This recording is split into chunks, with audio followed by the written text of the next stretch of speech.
मियां साहब के पास जो प्लान है ना, वो प्लान सिर्फ मुल्क को लूटने का है। किसी एजेंसी के पास इतनी पावर नहीं है कि वो इलेक्शन वाले दिन हजारों पोलिंग स्टेशंस को मैनेज कर सके। सहाफी मालिक साहब बैठ के बता रहे हैं सरेआम मीडिया के चेहरों के ऊपर 10 अरब रुपए की चादर डली हुई थी। अस्सलाम वालेकुम दोस्तों, मैं हूं आपका होस्ट अयाज अहमद और आप देख रहे हैं मेरा यूट्यूब चैनल। जो दोस्त पहली दफा मेरे यूट्यूब चैनल पे आए हैं उनसे गुजारिश है कि चैनल को सब्सक्राइब जरूर कर लें, और अगर आप मुझे फेसबुक पे देख रहे हैं तो पहले कमेंट के अंदर मेरे चैनल का लिंक मौजूद है।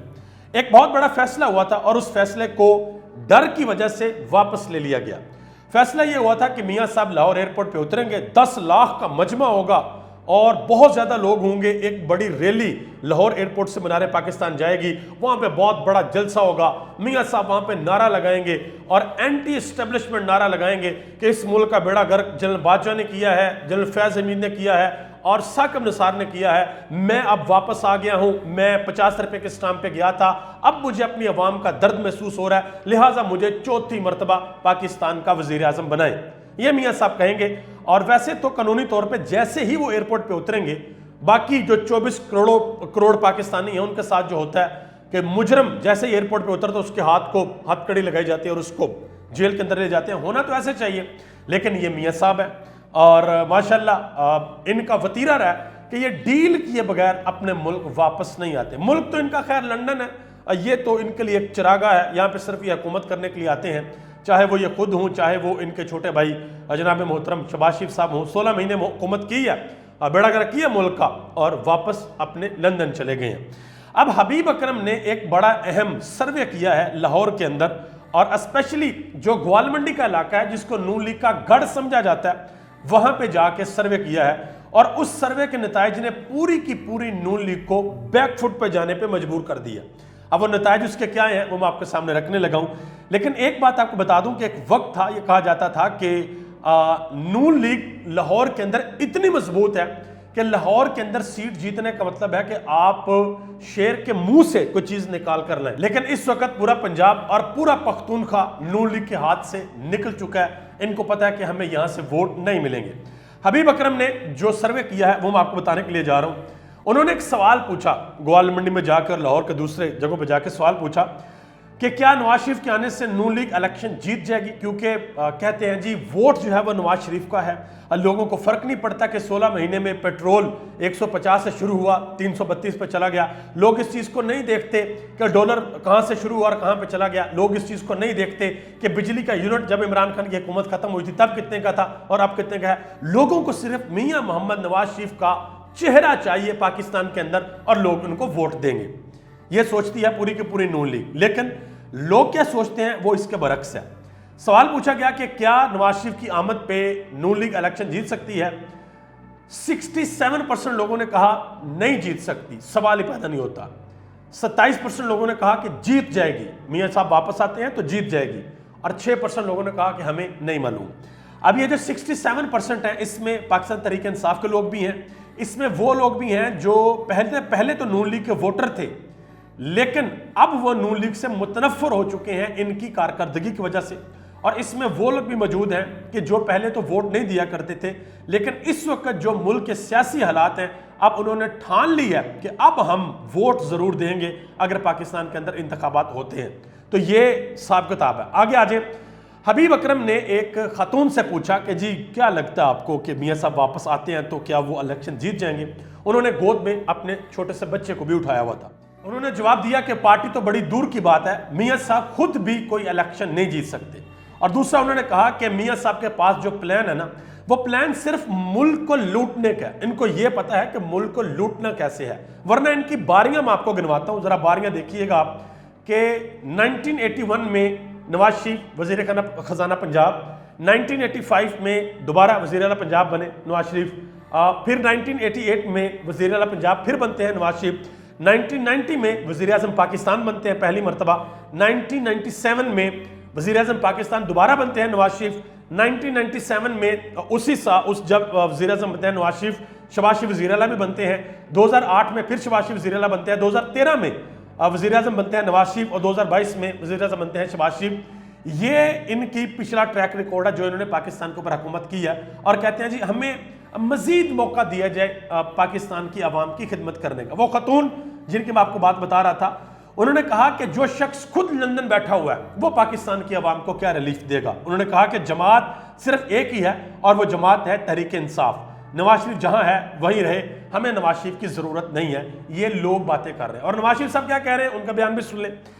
कहते हैं कि आवाम रोटी खाएं, बिजली के बिल दें या दवाई खरीदें, मुल्क और आवाम को इन हालात से दो चार करने वाले कौन हैं। और भाई 24 करोड़ आवाम भी तो ये पूछ रही है कौन है, बताएं ना।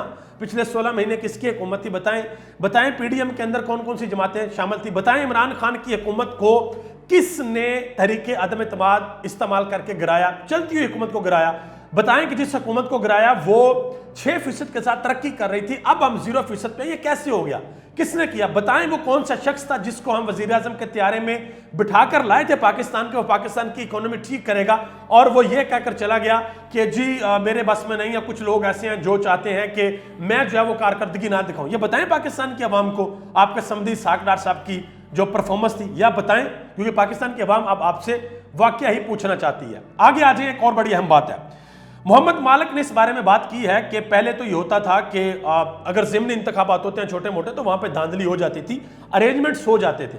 उन्होंने कहा कि किसी एजेंसी के पास इतनी पावर नहीं है कि वो इलेक्शन वाले दिन हजारों पोलिंग स्टेशंस को मैनेज कर सके। अब वो दिन चले गए जब बैलेट बॉक्स भरे जाते थे, अब सोशल मीडिया का दौर है। अब जितनी भी अरेंजमेंट्स होंगी वो प्री पोल होंगी या फिर पोस्ट पोल अरेंजमेंट्स होंगी। यानी कि देखें, सहाफी मालिक साहब बैठ के बता रहे हैं सरेआम, ये हमारी अखलाकियात का लेवल है। वो बता रहे हैं कि भाई मियां साहब जो हैं अगर उनको इलेक्शन जीतना है तो धांधली या इंतखाबात से पहले प्री पोल करनी होगी या पोस्ट पोल करनी होगी। इंतखाबात वाले दिन ये नहीं जीत सके, धांधली नहीं की जा सकती। पूरा मुल्क है, हजारों पोलिंग स्टेशंस को कोई एजेंसी मैनेज नहीं कर सकती। ये मोहम्मद मालिक साहब बता भी रहे हैं और साथ में मशवरा भी दे रहे हैं। ये वो इंसान है जो इमरान खान को ये कहा करते थे कि अगर मुल्क के अंदर महंगाई है तो मैं रजा बाकर को पूछूंगा या आपका गिरबान पकड़ूंगा, मैं तो आपका गिरबान पकड़ूंगा, ये इमरान खान को कहा करते थे। फिर 16 महीने हमने जो महंगाई का तूफान देखा उसमें इन सब के माइक भी बंद हो गए, इन्होंने मार्केट्स के अंदर भी जाना छोड़ दिया, बिल्कुल जैसे कहते हैं ना खामोशी छा गई। वजह क्या थी? वजह यह थी कि इनके चेहरों के ऊपर, मीडिया के चेहरों के ऊपर 10 अरब रुपए की चादर डली हुई थी जो इनको बोलने नहीं देती थी, जो ये नहीं बताने देती थी आवाम को कि ये हुकूमत किस तरीके से मुल्क का बेड़ा गर्क कर रही है। आगे आ जाए, इरशाद भट्टी ने एक बड़ी अहम बात की है। उन्होंने कहा कि अगर हमारे बच्चे हमसे ये पूछेंगे कि बनाना रिपब्लिक क्या होती है, एक ऐसी स्टेट, कौन सी स्टेट होती है जिसमें किसी किस्म का कोई कानून नहीं होता, आप डीले कर ले या आपके पास ताकत है तो सब कुछ आपका है, लेकिन बाकी अगर आप ये कहें कि आपको कानूनी हक कोई मिल जाए तो वो नहीं मिलेगा। उन्होंने कहा तो हम जवाब देंगे अपने बच्चों को कि एक भागा हुआ मुजरम वापस आ रहा था जो डील करके गया था, इसके इस्तकबाल की तैयारियां हो रही थी, ये होता है बनाना रिपब्लिक। उसके बाद हारून रशीद ने एक बड़ी अहम बात की है।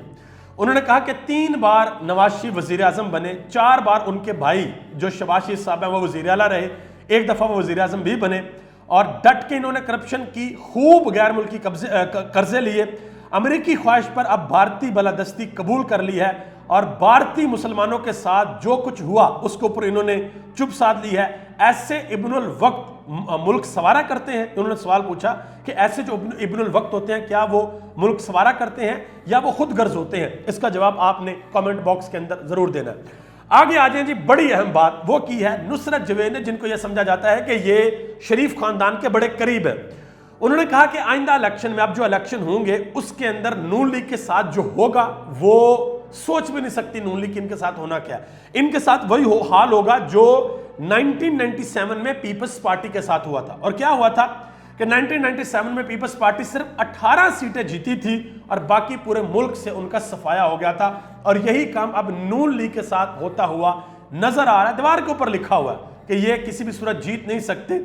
लेवल प्लेइंग फील्ड मांग रहे हैं, लेकिन लेवल प्लेइंग फील्ड ये है कि इमरान खान जेल के अंदर बंद रहे, इमरान खान की पार्टी के ऊपर पाबंदी लग जाए, बैलेट पेपर के ऊपर बल्ले का निशान कोई ना हो, ये इनके लिए एक लेवल प्लेइंग फील्ड है जो ये मांग रहे हैं। आगे आ जाए, आरिफ हमीद भट्टी ने भी एक बड़ी अहम बात की है। उन्होंने कहा कि जितने भी सर्वेज हुए हैं उनके मुताबिक नवाज शरीफ वोटों से तो जीतने का तसव्वुर भी ना करें कि ये अवाम के वोटों से जीत जाएंगे। उन्होंने कहा कि हाँ, अलबत्ता अगर किसी जगह पर यह फैसला हो चुका है कि ज़ियाउल हक शहीद ने जो रेफरेंडम करवाया था उस तरह का इलेक्शन पाकिस्तान के अंदर हो जाए तो फिर हो सकता है कि नवाज शरीफ साहब जो है वो इलेक्शन जीत जाएं। लेकिन यहां पे एक बात याद रखिएगा कि इस दफा जो पाकिस्तान के अंदर इलेक्शन होने हैं उसमें एक बड़ा हिस्सा 18 साल से 35 साल के नौजवान हैं और ये वोटर बनता है 5,70,95,000। और यकीन कीजिए ये जो वोट बैंक है ये इलेक्शन के नताइज को उलट पुलट करके रख देगा, ये बता देगा कि इलेक्शन होता क्या। काशिफ अब्बासी ने एक इंतहाई अहम बात की। उन्होंने कहा कि 16 महीने नून लीग की हुकूमत रही, इनकी नाकिस कारकर्दगी रही, अपनी कारकर्दगी के ऊपर किसी किस्म का ये बयानियां नहीं बना सकते।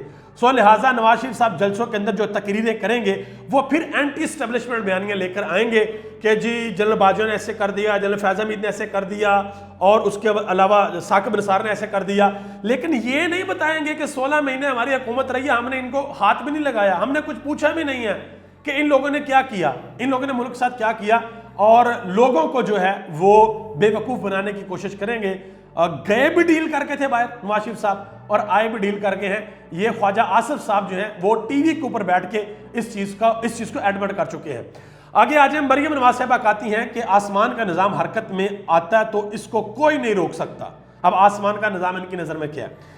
आसमान का निजाम है कि डील हो जाए, वरना तो मरियम नवाज साहबा ने एक वक्त में ये बयानात भी दिए थे कि मुझे वो रास्ता भी आता है, वो रास्ता बड़ा आसान है, उस रास्ते में पॉलिश करनी पड़ती है, झुकना पड़ता है, माफी मांगनी पड़ती है, मुझे वो रास्ता भी आता है। बहरहाल अब मरियम नवाज से जरूर पूछना चाहिए और मैं मंसूर अली खान साहब से गुजारिश करूंगा कि पूछें जरा मरियम नवाज से कि अब इन्होंने कौन सा रास्ता चुना है कि इनके वालिद साहब बाहर भी चले गए थे डील करके, आ भी रहे हैं डील करके, इमरान खान अंदर है, उनको छोड़ा भी नहीं जा रहा, जमानत का जो केस है वो तक अदालत के अंदर नहीं लगाया जा रहा, और बाकी भी 11 केसेस के फैसले आमिर फरूक साहब दबा के बैठे हुए हैं, उनके ऊपर फैसले नहीं दिए जा रहे। ये कैसे हो रहा है ये जरा बताइएगा, जरूर बताइएगा। आप सबका बहुत बहुत शुक्रिया। चैनल को जरूर सब्सक्राइब कीजिएगा।